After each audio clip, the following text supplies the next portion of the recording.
Hello అండి అందరికీ. నిన్న పార్ట్ 1 అప్లోడ్ చేశాను కదా! ఈరోజు పార్ట్ 2 అనమాట బిర్యానీ ప్రాసెస్‌లో. అయితే ఇది రైస్ ఉడకబెట్టడం, ఇంకా అట్లనే దమ్ పెట్టడం మాత్రమే ఉంటుంది దీంట్లో. సో, నేను రైస్ కడిగేసి దాంట్లో పచ్చిమిర్చి, బిర్యానీ స్పైసెస్ అట్లనే కొత్తిమీర, పుదీనా వేసేసి ఫ్రైడ్ ఆనియన్స్ కూడా కొన్ని వేసేసుకుంటే చాలా బాగా ఉడుకుతుంది. ఇంకా దీంట్లో ఒక హాఫ్ నిమ్మకాయ కూడా పిండుకుంటే రైస్ అనేది పొడి పొడిగా బాగా వస్తుంది. సో ఇలా 70% ఉడకబెట్టిన తర్వాత దీన్ని మనం చికెన్ ఆల్రెడీ ఉడకబెట్టుకొని పెట్టాం కదా, దాంట్లో ట్రాన్స్ఫర్ చేసుకోవాలి. లేయర్గా అయినా వేసుకోవచ్చు, ఇలా అయినా వేసుకోవచ్చు. చాలా అంటే చాలా బాగా వస్తుంది.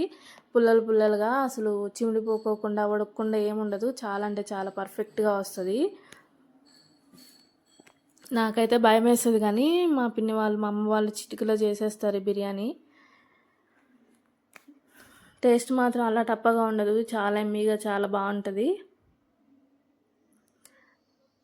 ఈ విధంగా అంతా వేసేసి పైన కొంచెం పుదీనా, కొత్తిమీర అట్లనే ఫ్రైడ్ ఆనియన్స్ వేసేసి, ఫ్రైడ్ ఆనియన్స్ అనేది మనకి మాడుకోకుండా ఉంటే రైస్ పైన వేసినప్పుడు బాగుంటుంది. ఒకవేళ ఫ్రైడ్ ఆనియన్స్ మాడిపోతే కానీ మనకు కొంచెం చేదు వస్తుంది.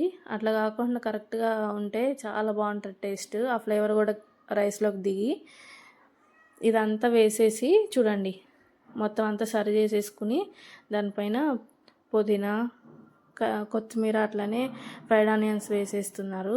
ఇంకా కొంచెం గీ వేస్తే పైన ఇంకా బాగుంటుంది.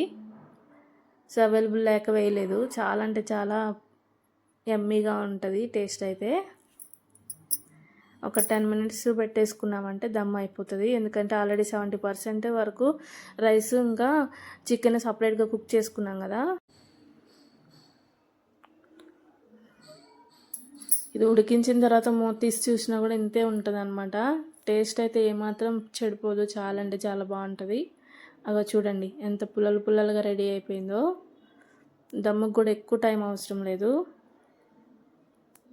చాలా బాగుంది కదా. ప్లీజ్ లైక్ చేయండి, షేర్ చేయండి, సబ్స్క్రైబ్ చేసుకోండి. Thank you.